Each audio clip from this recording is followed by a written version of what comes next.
Sejam bem-vindos a mais uma leitura bíblica. Estamos juntos mais uma vez, pela graça do nosso bom Deus. Depois de ouvir essa musiquinha alegre aí do começo, que justamente a letra fala, vamos nos alegrar. Vamos nos alegrar por causa das grandes bênçãos que o nosso Deus tem dado para nós. Nossa leitura é sistemática, ela é sequencial. Nós estamos lendo hoje em 2 Reis 17, final do capítulo, a partir do verso 24, como já está aí anunciado. Então, vamos para a leitura de hoje.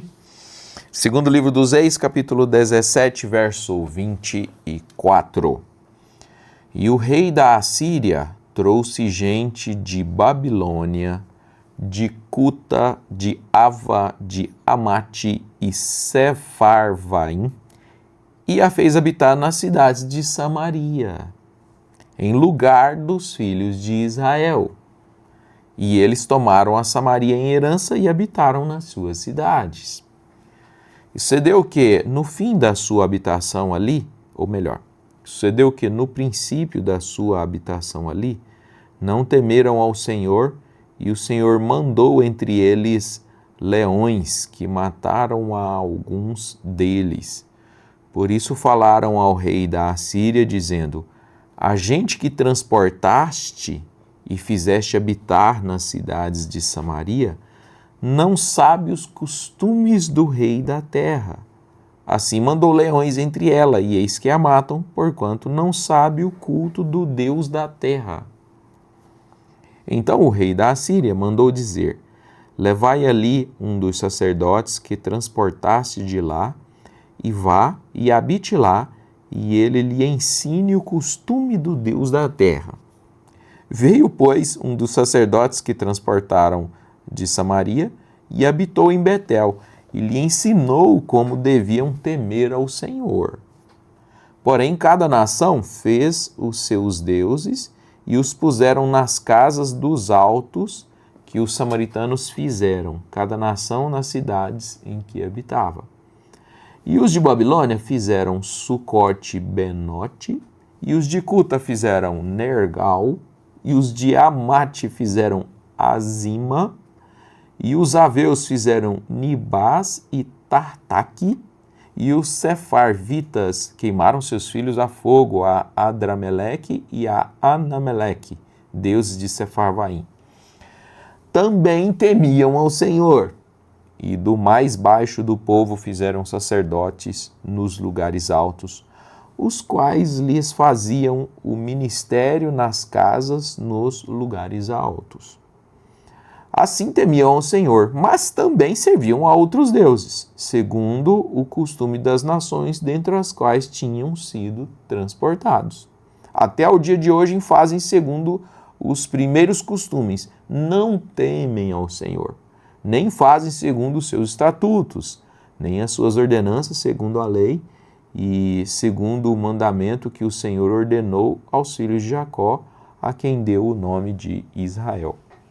Contudo, o Senhor tinha feito uma aliança com eles e lhes ordenara, dizendo: não temereis a outros deuses, nem vos inclinareis diante deles, nem os servireis, nem lhes sacrificareis. Mas o Senhor, que vos fez subir da terra do Egito com grande força e com braço estendido, a este temereis, e a ele vos inclinareis, e a ele sacrificareis. E os estatutos e as ordenanças e a lei e o mandamento que vos escreveu, tereis cuidado de fazer todos os dias, e não temereis a outros deuses. E da aliança que fiz convosco, não vos esquecereis, e não temereis a outros deuses. Mas ao Senhor vosso Deus temereis, e ele vos livrará das mãos de todos os vossos inimigos. Porém, eles não ouviram. Antes fizeram segundo o seu primeiro costume. Assim essas nações temiam ao Senhor e serviam as suas imagens de escultura. Também seus filhos e os filhos de seus filhos, como fizeram seus pais, assim fazem eles até o dia de hoje. Amém. Terminamos de ler o capítulo 17. Essa foi a segunda metade do capítulo 17 na nossa leitura diária, sequencial. Eu vou fazer alguns comentários aqui que são fáceis da gente perceber na leitura. A primeira coisa aqui no verso de número 24 é a estratégia daquele rei da Assíria, um rei extremamente mau, pois ele realmente queria acabar com as nações, não só matar, não só escravizar, mas acabar com a cultura, com o patriotismo, a identidade cultural de todas as nações, e não só de Israel, mas de todas as nações. Veja a estratégia dele.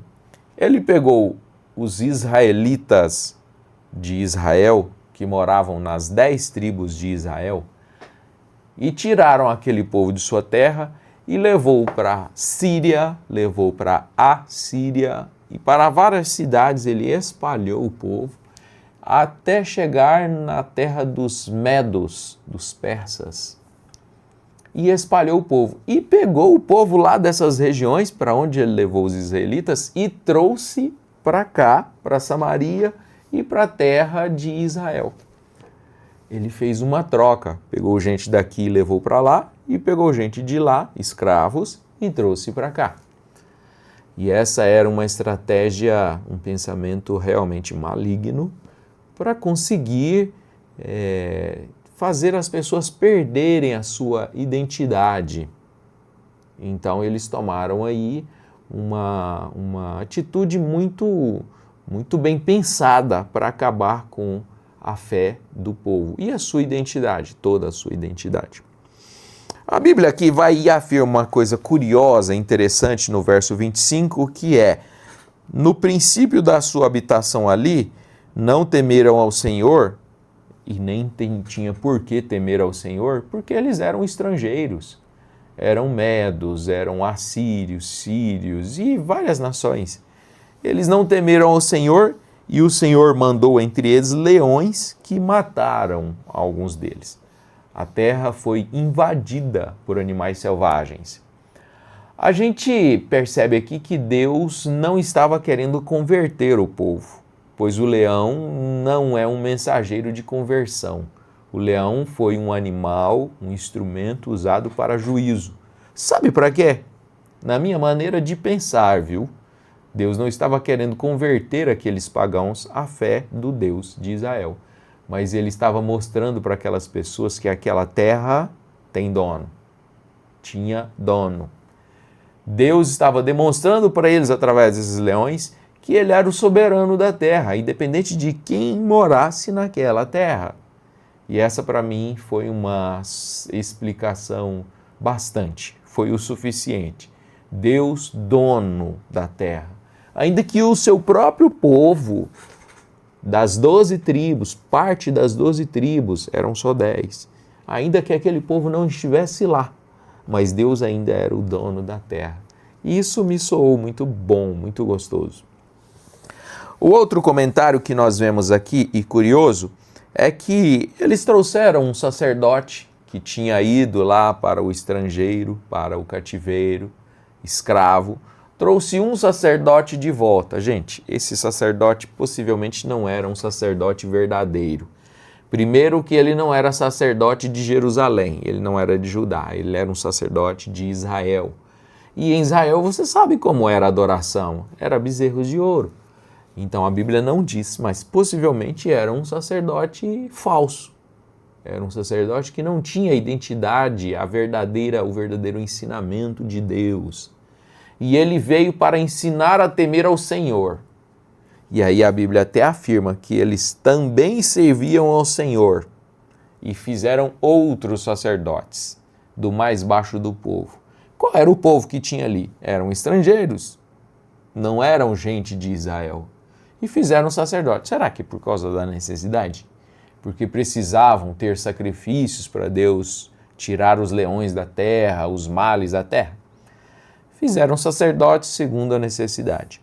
Eu vou pensar aqui uma coisa com vocês.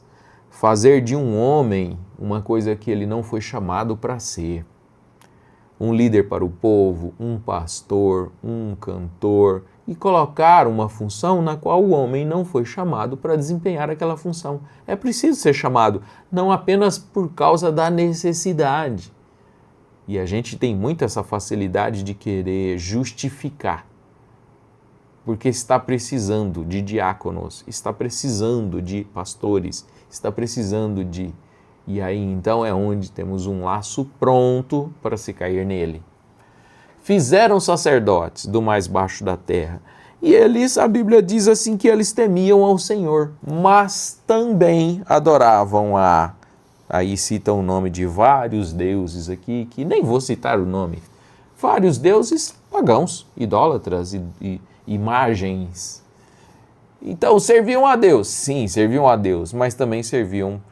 Então, Deus de Israel passou a ser mais um entre os outros deuses das suas culturas originais, da sua cultura mãe, da sua terra de onde eles tinham vindo. E eles traziam a bagagem da onde eles vinham, da Babilônia, lá das regiões de onde eles vieram, e adotaram mais um, que era o Deus da terra, o Deus de Israel. Vamos adorá-lo também. Não, Deus não quer ser adorado também. Ele quer ser o único e suficiente Senhor e Salvador na nossa vida. Não cabe Deus com outros. E eles, talvez por uma questão de cultura ou por falta de ensinamento, tinham isso. Tinham os seus deuses maternais, fraternais de nascença, e mais o Deus que o sacerdote da terra veio e nos ensinou para... E enfim, deu o que deu. Veja que o verso 32 tem um contraponto, tem um outro lado. O verso 32 diz, também temiam ao Senhor, mas no verso 34, até o dia de hoje, fazem conforme os primeiros costumes e não temem ao Senhor. Percebe aí que são frases contrárias? Uma, num verso, diz que eles temiam ao Senhor, no outro diz que eles não temiam ao Senhor. Ou seja, eles temiam, mas não temiam. Eles faziam de conta, mas na verdade, no profundo, não tinha amor, não tinha temor de Deus. E aqui estamos num risco muito grande em que o mundo corre. Temer a Deus porque nós temos necessidades, somos fracos, somos seres humanos e limitados e precisamos adorar a Deus. Ora, Deus não quer adoração assim, forçado por uma circunstância. Temer, mas não temer. Para manter as aparências, para cumprir um protocolo ou para ser aceito num grupo, numa sociedade ou num clube, nós temos alguma religião. Para não ser nada, dizemos que somos alguma coisa. E esse somos que eu estou dizendo é de maneira bem abrangente. Para não dizer que não somos, nós falamos que somos alguma coisa. Para não dizer que não temos fé e não creio em nada, dizemos eu sou daquela igreja, eu sou daquele grupo, eu pertenço, eu creio em Deus, eu creio no Deus da Bíblia, como se isso fosse o suficiente, o Deus da Bíblia e pronto. E é lamentável como a gente vê isso nessa história, em mais de um lugar, porque nesses dois versos, no 32 e no 34, aqui mostra, temiam ao Senhor, mas não temiam ao Senhor. E aí, eles vão, aqui nos versos seguintes, nós vamos vendo na sequência, tem mais um lugar aqui que diz, e bem no final disseram assim, assim essas nações, o verso 41, assim essas nações temiam o Senhor e serviam as suas imagens de escultura. Ora, vocês conseguem ver que é muito incompatível uma coisa com a outra? Gente, é incoerente uma coisa. Temiam o Senhor, mas adoravam as imagens. Adoram e sacrificam para as imagens, mas temem ao Senhor. Não é compatível essa ideia. São coisas contrárias. E aí, então, nós vemos o início do cativeiro.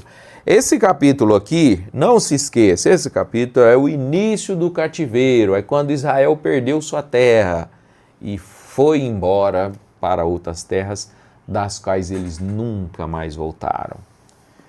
É claro que há uma diferença de cativeiro com a diáspora. Se você já estudou na escola, na universidade, você vai se identificar mais com o termo diáspora. Na verdade, diáspora é uma coisa e o cativeiro é outra coisa. O cativeiro, eles foram por partes. Aqui nós temos o cativeiro de Israel, que nem foi de uma vez só, foi um grupo, depois foi outro grupo. Vocês viram na leitura de ontem, no início do capítulo 17, que o rei foi na frente, preso, e preso na casa do cárcere. E a gente nem tem mais notícia do que aconteceu com o rei. Numa outra leva de escravos é que foi o povo. E Deus já tinha cansado de tratar com o povo.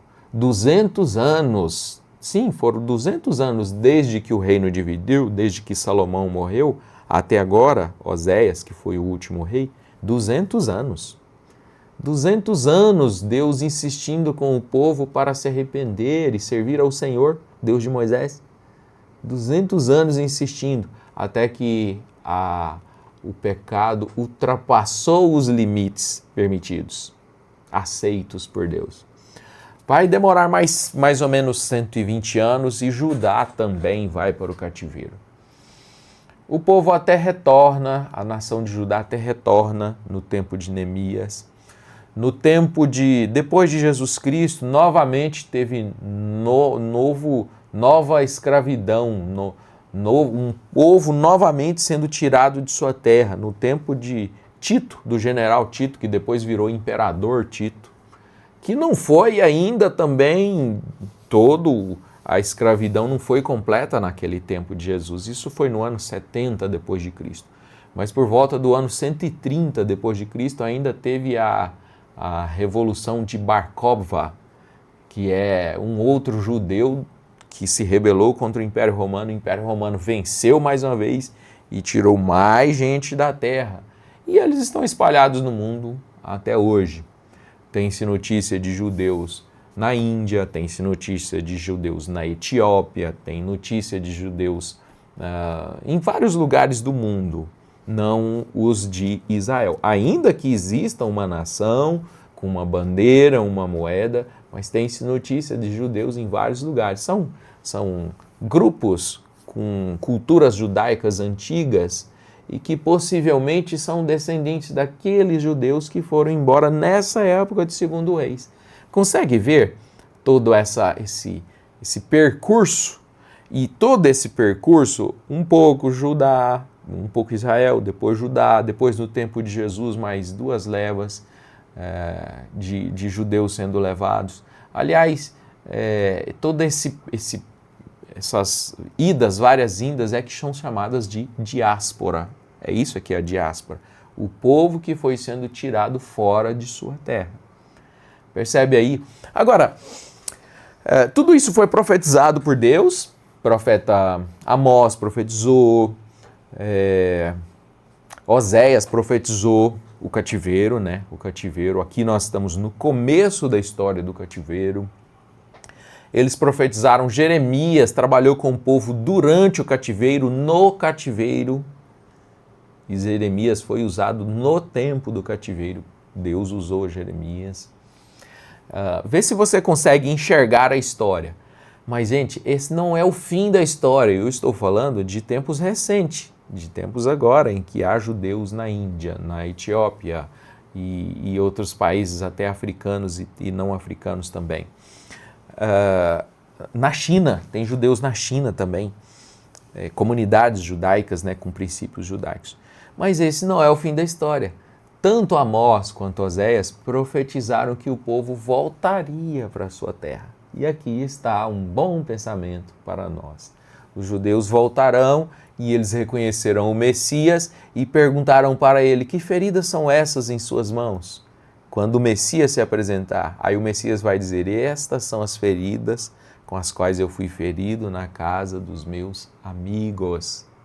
E aí então os olhos deles se abrirão, como aconteceu com José lá do Egito.